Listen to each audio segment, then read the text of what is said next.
Today, we will cover spinning, spiral dives, and side slips. In the first section of this tape, we will show you how to recognize and avoid conditions that can lead to a spin, how to enter a spin, and the correct recovery action that must be taken. The last section is devoted to spiral dives.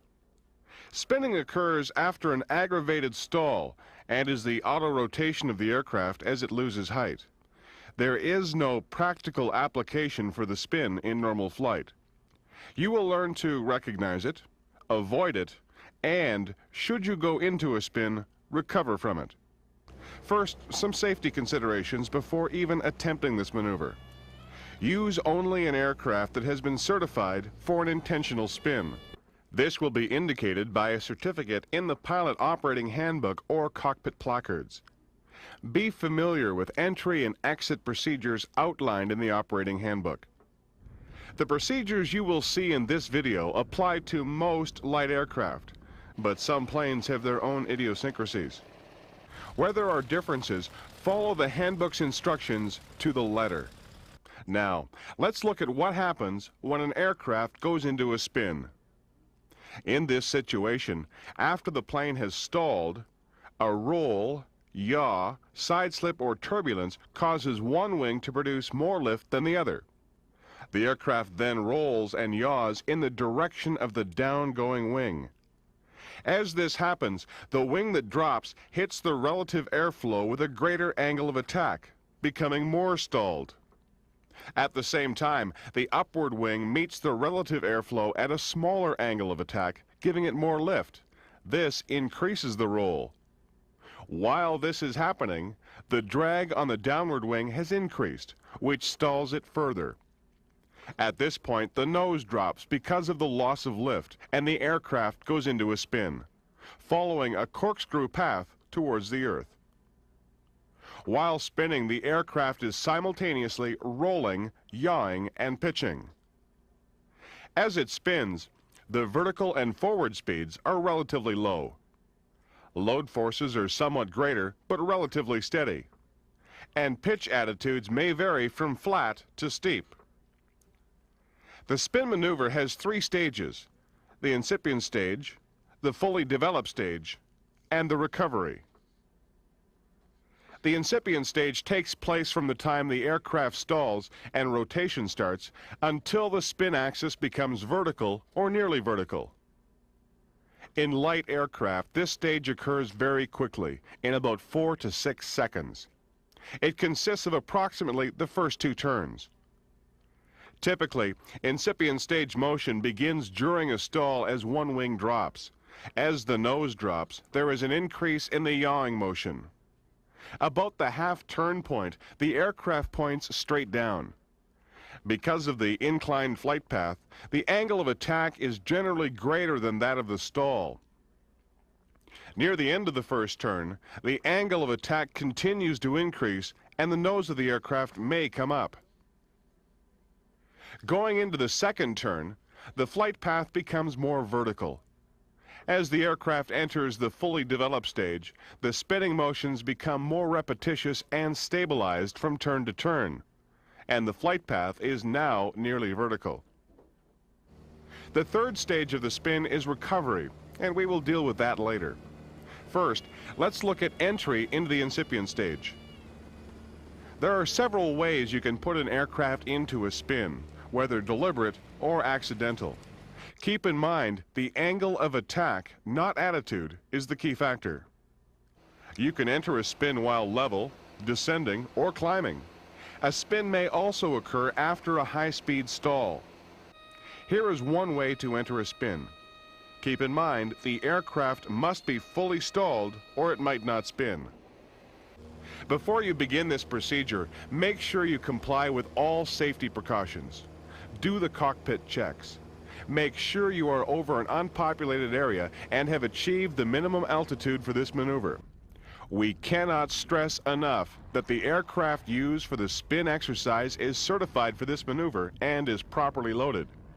Failure to heed this advice has resulted in several fatalities. Read the type certificate. pilot operating handbook, or cockpit placards so you know under what conditions, if any, spin practice may be undertaken in that aircraft. The minimum altitude for recovery from a spin is 2,000 feet, or the height recommended by the manufacturer, whichever is greater. Also keep in mind, unless the aircraft is equipped with gyro instruments that can be caged or withstand sudden changes in attitude, instrument damage may result from this exercise. Now, reduce power to a minimum and stall the aircraft.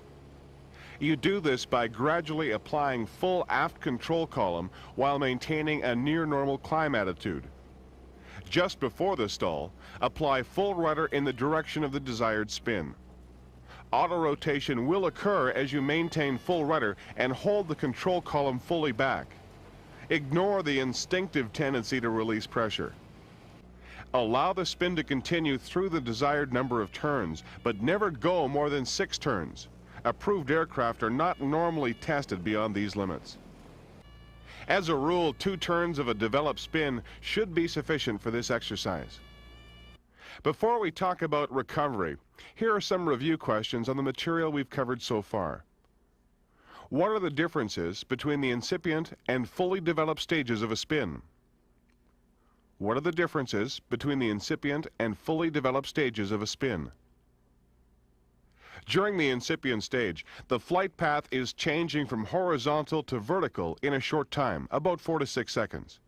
This stage lasts about 2 turns. In the fully developed stage, the aircraft is in an almost vertical descent. The roll, yaw, and pitching motions become repeatable and stabilized. True or false? A spin can only be entered from level or downward flight path. True or false?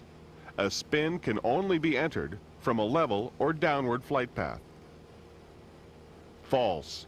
The angle of attack is the key factor in the spin, not the attitude. It is possible to enter a spin in a climbing attitude as well as from descending or level flight. At what minimum altitude should spin recoveries be practiced? At what minimum altitude should spin recoveries be practiced? Spin recovery should never be attempted lower than 2,000 feet or at the height recommended by the aircraft manufacturer, whichever is greater. When entering an intentional spin, what is the role of the rudder? When entering an intentional spin, what is the role of the rudder? The role of the rudder is to create yaw, causing one wing to stall before the other. The rudder should be fully applied in the direction of the desired spin. Full rudder should be maintained to allow auto rotation to occur. What is the maximum number of turns a spin should be allowed to progress? What is the maximum number of turns a spin should be allowed to progress? Never continue a spin beyond 6 turns, as approved aircraft are not tested beyond these limits. Now we will deal with recovery from a spin. Again, recovery techniques may vary between aircraft, so make yourself familiar with the Pilot Operating Handbook. The procedures we will describe here are suitable for most small aircraft and may be used in the absence of manufacturer's data. They may be used to recover from either the incipient or fully developed stages. Remember, spin recovery practice should never be attempted at an altitude of less than 2,000 feet or the manufacturer's recommended height, whichever is greatest.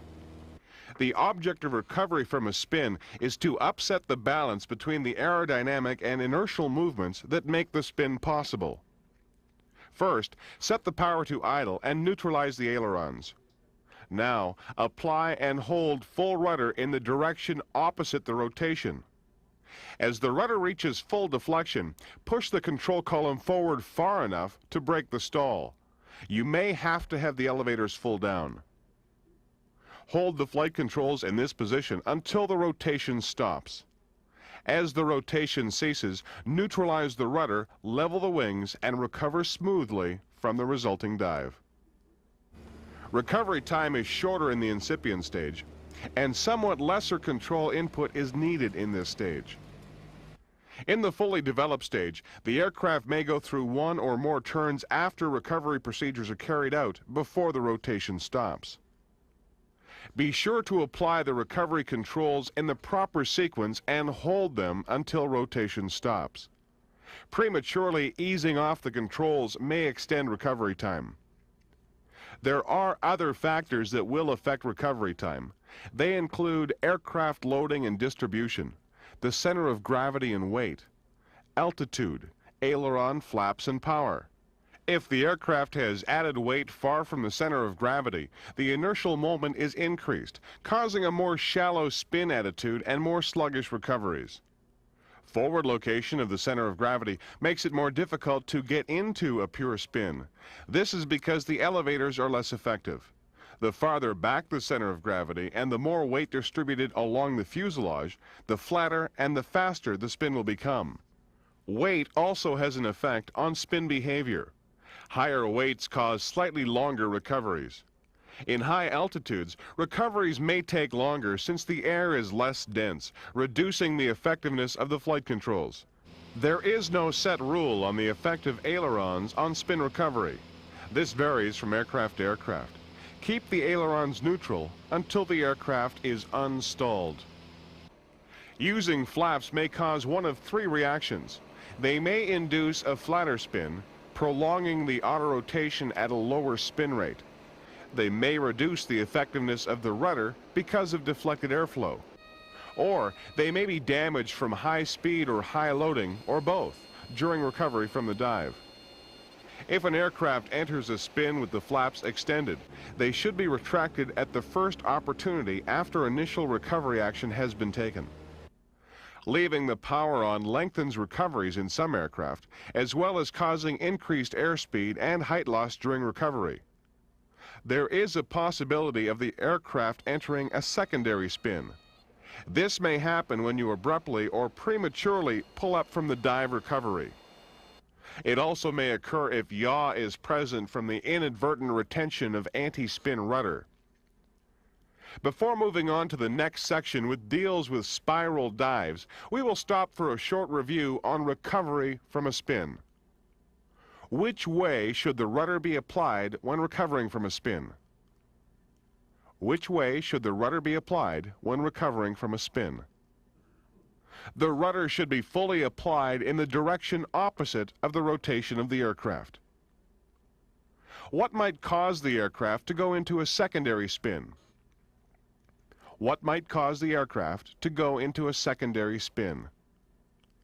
An abrupt or premature pull-up from the dive recovery may cause the aircraft to go into a secondary spin, or, if yaw is present, inadvertent retention of anti-spin rudder might put you into a secondary spin.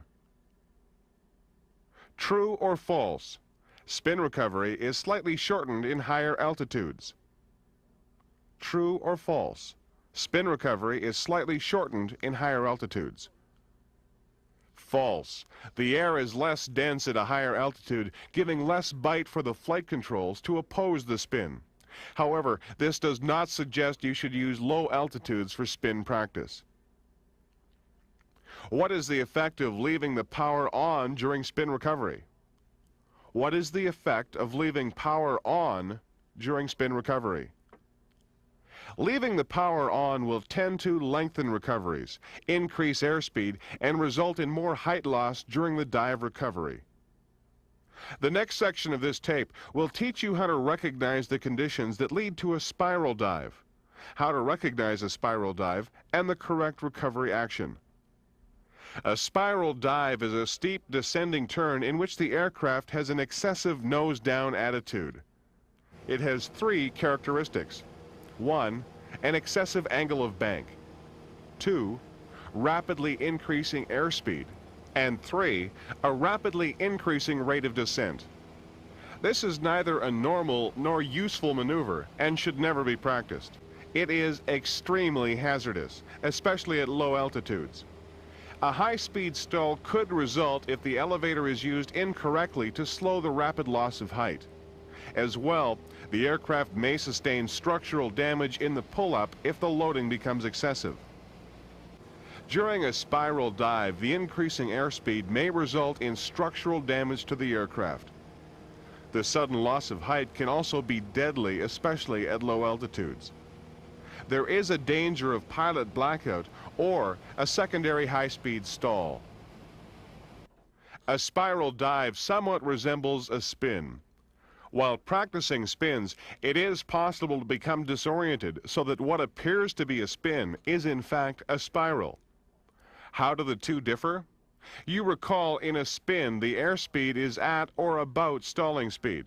In other words, constant and low. The airspeed in a spiral dive is high and rapidly increasing. You can find yourself in a spiral dive by attempting to force the aircraft into a spin too soon before a stall occurs. A spiral may also result if the elevator controls are relaxed once a spin has started. As well, you can go into a spiral dive during a steep turn in which the controls are mismanaged and the nose is allowed to drop. When doing this, make sure the engine throttle is closed to bring the rapidly increasing airspeed under control. This will also reduce the load factor buildup when recovering from a dive. Recovery from a spiral dive is not difficult, but the action must be taken promptly and in this sequence. First, close the throttle. Almost simultaneously, level the wings. Keep the aircraft straight. Now, ease out of the dive. Finally, apply power to maintain height. We cannot stress enough that the spiral is not a maneuver to be practiced.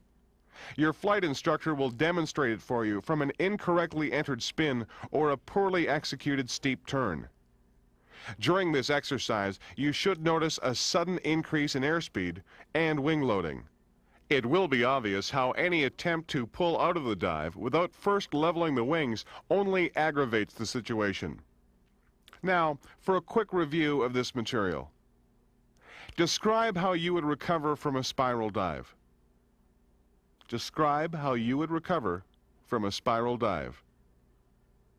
First, reduce power and then almost simultaneously level the wings and bring the nose up to ease out of the dive.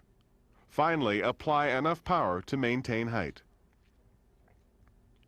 In recovering from a spiral dive, why is it important to level the wings before easing out of the dive? In recovering from a spiral dive, why is it important to level the wings before easing out of the dive? In this situation, you have the problem of wing loading from the excessive angle of bank. Failure to level the wings before pulling out of the dive will only tighten and aggravate the maneuver. What is the basic difference between a spin and a spiral dive? What is the basic difference between a spin and a spiral dive? A spin occurs at or about stalling speed. In a spiral dive, the airspeed is well above stalling speed and increases rapidly. The final section of this tape will show you the entry, practical use, and recovery from a side slip. Side slipping is a maneuver in which the aircraft is in a banked attitude, but its tendency to yaw is reduced or prevented by rudder control. You can use side slip to lose height without increasing forward speed, increase the rate of descent while turning, or counteract drift while landing in a crosswind. The last is probably the most common use of the maneuver today. With the advent of flaps, side slips are seldom used to lose height or steepen the angle of descent. However, the maneuver can prove to be of great value in the case where the flaps are not working, or should you be flying an aircraft without them. There are three types of side slips: the forward side slip, the regular side slip, and the slipping turn. Use the forward side slip to lose height or steepen the glide slope on approach to landing while maintaining the center line of the runway. To get into this maneuver, bank the aircraft in the desired direction and simultaneously apply rudder in the opposite direction to control the degree of yaw needed to maintain direction. Airspeed is maintained by the elevators. The angle of longitudinal axis must be constantly adjusted to compensate for changes in wind velocity during landing. This is done by rudder control. There are 3 ways to recover from the forward side slip. You can release the rudder pressure and allow the aircraft to return to its original heading.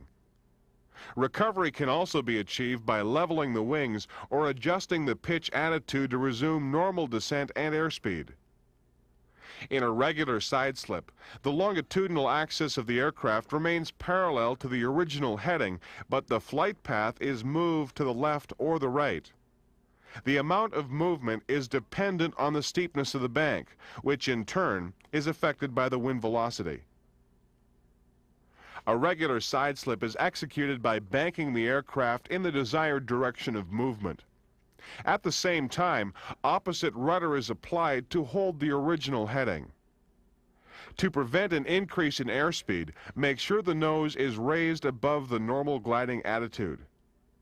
This maneuver has limited uses in steepening and approach to landing, but is essential when trying to land in a crosswind.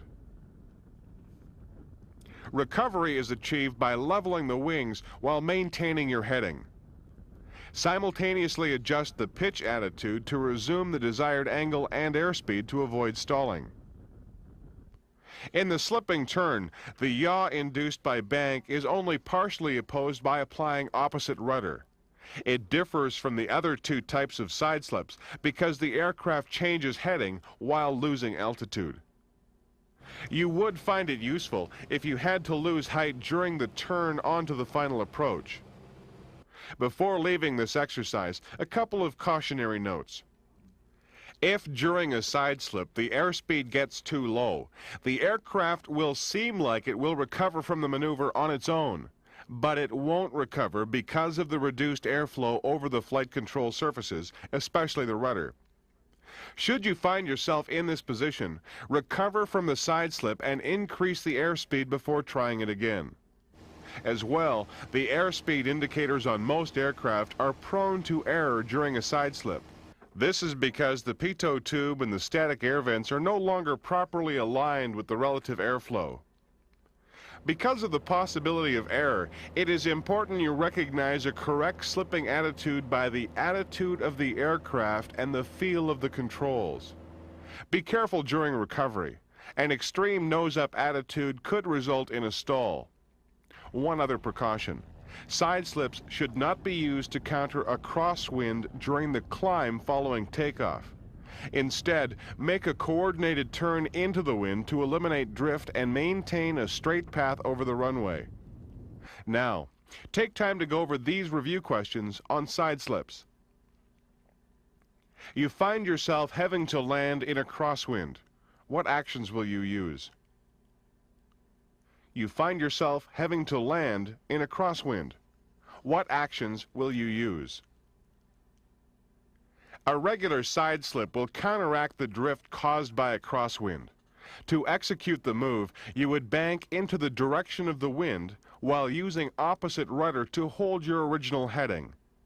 To prevent airspeed from increasing, you would raise the nose above normal gliding attitude.